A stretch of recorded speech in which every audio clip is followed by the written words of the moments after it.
कल हम लोगों ने पढ़ लिया था फ्रैक्शन, वल्गर फ्रैक्शन पढ़ लिया था। अब फ्रैक्शन में भी बहुत सारे पार्ट्स होते हैं, जैसे कि फ्रैक्शन का एक टाइप होता है आपका प्रॉपर फ्रैक्शन। प्रॉपर फ्रैक्शन में क्या होता है, जब प्रॉपर फ्रैक्शन की बात की जाती है तो न्यूमरेटर डिनोमिनेटर से छोटा होता है।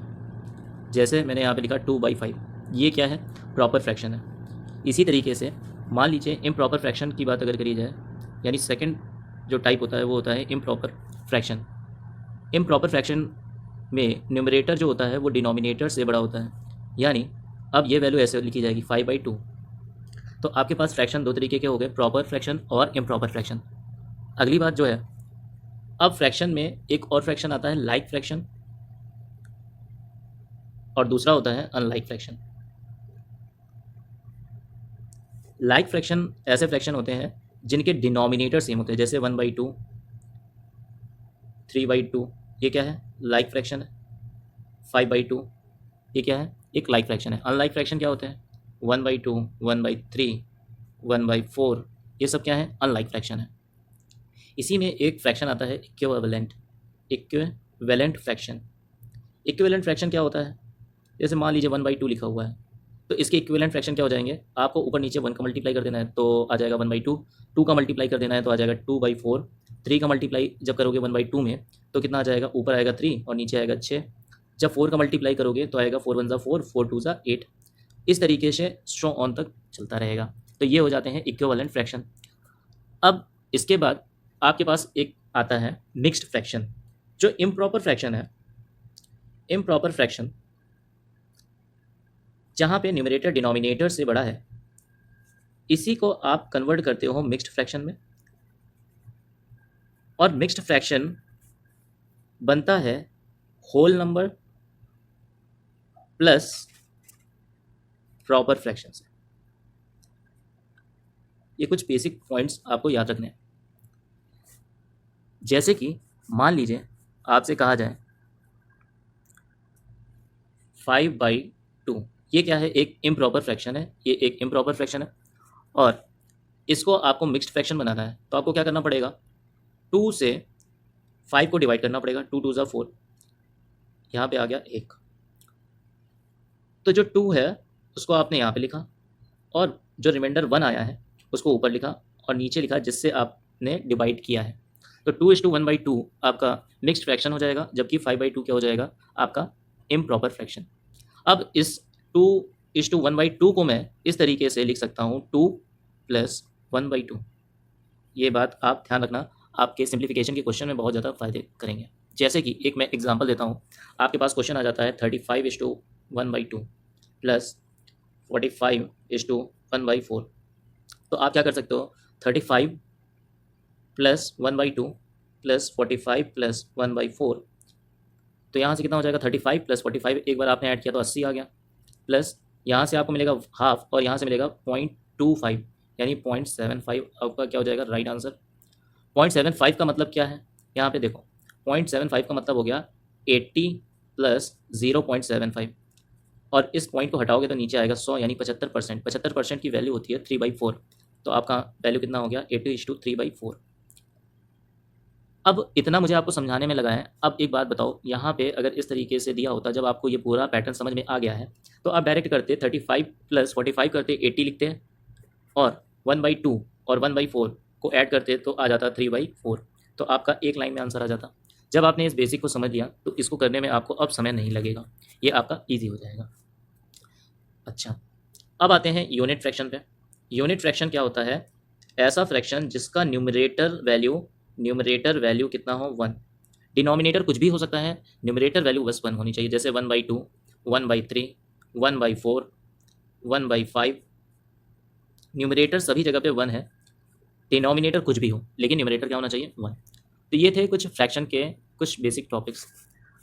अब हम लोग और आगे बढ़ते हैं, तो हम लोगों को क्या चीज़ें देखने को मिलेंगी कि अब मैंने आपको इससे पहले वाली वीडियो में पढ़ाया था प्राकृत संख्याएं। प्राकृत संख्याएं कहाँ से स्टार्ट होती हैं, नेचुरल नंबर।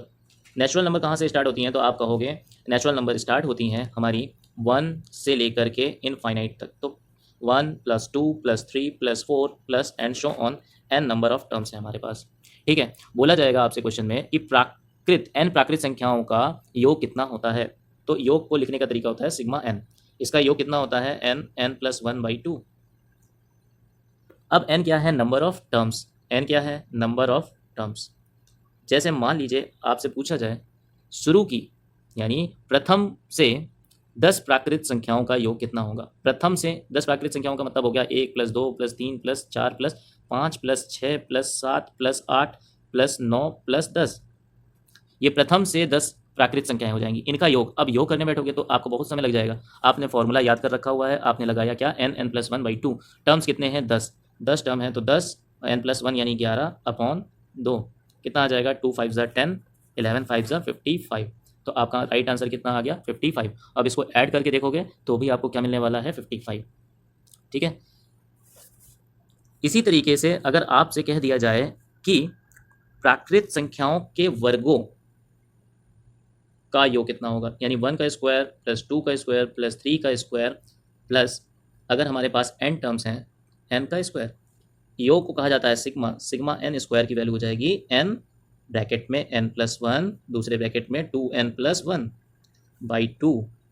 ये होगा, अब बाई 2 नहीं, यहाँ पे होगा बाई 6। ये गलती से मैंने 2 लिख दिया था, बाई 6 होगा। अब देखिए आपसे क्वेश्चन आ गया, मान लीजिए प्रथम 10 प्राकृत संख्याओं के वर्गों का योग क्या होगा। तो उसी तरीके से आपको फिर से लिखना है 1 का स्क्वायर प्लस 2 का स्क्वायर प्लस 3 का स्क्वायर प्लस 4 का स्क्वायर प्लस 5 का स्क्वायर प्लस 6 का स्क्वायर प्लस 7 का स्क्वायर प्लस 8 का स्क्वायर प्लस 9 का स्क्वायर प्लस 10 का स्क्वायर।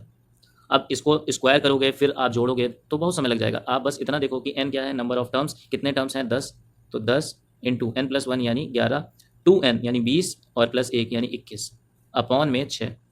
2 5 ज़ा 10, 2 3 ज़ा 6, 3 7 ज़ा 21, आप 7 5 ज़ा 35, 35 इंटू 11 यानी 3 यहाँ पे लिखिए, 5 यहाँ पे लिखिए, इन दोनों का सम बीच में आएगा तो 385 आपका आंसर हो जाएगा।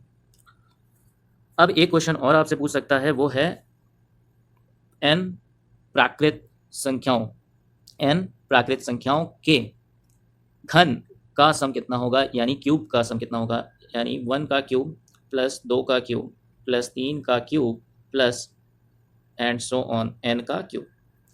तो सिग्मा n क्यूब कितना हो जाएगा, n प्लस 1/2 की होल पावर कितनी हो जाएगी, 2। अब देखते हैं इस फॉर्मूले को, जांच कर लेते हैं। देखो सबसे छोटा जांच लेंगे, 1 का क्यूब प्लस 2 का क्यूब कितना आएगा, 1 का क्यूब 1, 2 का क्यूब 8, यानी आंसर आने वाला है 9। क्या इस फॉर्मूले से भी यही आंसर आएगा। तो टर्म कितने हैं, 2 इंटू 3/2 का स्क्वायर, 2 से 2 कट गया, 3 का स्क्वायर 9 होता है, वेरीफाइड हो गया, यानी ये फॉर्मूला हमारा सही है। अब यहीं से एक क्वेश्चन आपसे ये पूछ लें, प्रथम n संख्याओं के औसत का मान बताएं। What is the average of n natural number. तो अब आपके पास फॉर्मूला क्या है n नेचुरल नंबर का, तो sigma n equals to n plus 1/2। औसत क्या होता है, जितनी संख्याएं हैं वो उनसे आपको भाग देना होता है। तो हमारे पास 1 plus 2 plus 3 plus and so on, हमारे पास कितनी संख्याएं हैं, n संख्याएं हैं। आपको n से भाग दे देना है, इसको n से भाग दे दिया मैंने, तो n से जब भाग देंगे तो ये यहाँ पे मल्टीप्लाई में आ जाएगा और n से n कट जाएगा। आपके पास वैल्यू कितनी आ जाएगी, n प्लस 1/2। तो आपसे अगर कभी पूछ ले कि बताओ जरा प्रथम 10 प्राकृत संख्याओं का औसत कितना होगा, प्रथम 10 प्राकृत संख्याओं का औसत कितना होगा, तो नंबर ऑफ टर्म्स कितने हैं, 10 प्लस 1/2 यानी 11/2, यानी 2 5 ज़ा 10, 2 5 ज़ा 10, 5.5 हो जाएगा। इसी तरीके से कहीं आपसे पूछ ले कि n प्राकृत संख्याओं के वर्गों का औसत कितना होगा, तो आप बोलोगे सिग्मा n स्क्वायर फॉर्मूला होता है, n एक ब्रैकेट में n प्लस 1, दूसरे में 2n प्लस 1/6। अगर मैं नंबर ऑफ टर्म्स की बात करूँ तो हमारे पास नंबर ऑफ टर्म्स थे n, तो n से आपको भाग दे देना है, आपको एवरेज मिल जाएगा। तो अब क्या हो जाएगा, n से n कट जाएगा और एवरेज कितना आ जाएगा आपका, आप बोलोगे एवरेज आएगा n प्लस 1 2n प्लस 1/6। तो अगर मैं कहूँ आपके पास, जल्दी से बताओ, प्रथम दो प्राकृत संख्याओं के वर्गों का औसत कितना होगा, तो आप बोलोगे प्रथम 2 यानी n की वैल्यू हो गई 2 प्लस 1 यानी ये हो जाएगा 3 और 2 दूना 4 और 1 5, ये आ जाएगा 15/6। ये कितना चला जाएगा देखो, आप ऐसे भी कर सकते हो 3 × 3 3 2 6 और 2.5 आ जाएगा, ठीक है। या फिर आपको याद होनी चाहिए कि 25 की टेबल कितनी होती है, 25 छंग 150, तो यहाँ पे 15 है तो पॉइंट लग जाएगा। अगर यही सवाल आपसे ये पूछा जाए कि n प्राकृतिक संख्याओं के घन का औसत कितना होगा, तो आप कहोगे सिग्मा n क्यूब का फॉर्मूला होता है n स्क्वायर n+1 का स्क्वायर अपॉन में 2 का स्क्वायर यानी 4। अब आपको भाग देना है किससे, नंबर ऑफ टर्म्स तो अभी भी n है, तो n से भाग दे देंगे तो n से एक n कट जाएगा, तो अब फॉर्मूला बन जाएगा n n+1/2/4, यानी बाई 2 कह दिया गलती से, n ब्रैकेट में n+1 का होल स्क्वायर अपॉन 4। ये आपका एवरेज का फॉर्मूला हो जाएगा। जैसे मान लीजिए आपको कहा जाए प्रथम 4 प्राकृतिक संख्याओं के घन का औसत कितना होगा, तो हमारे पास n की वैल्यू हो गई 4। अब यहाँ पे फॉर्मूले में रख दो तो हमारे पास वैल्यू आ जाएगी 4, 4 + 1 यानी 5 का स्क्वायर अपॉन 4, 4 से 4 चला जाएगा, बचेगा 25। 25 आपका आंसर हो जाएगा, आप करके देख सकते हो। तो आज की वीडियो में बस इतना ही। धन्यवाद वीडियो को देखने के लिए।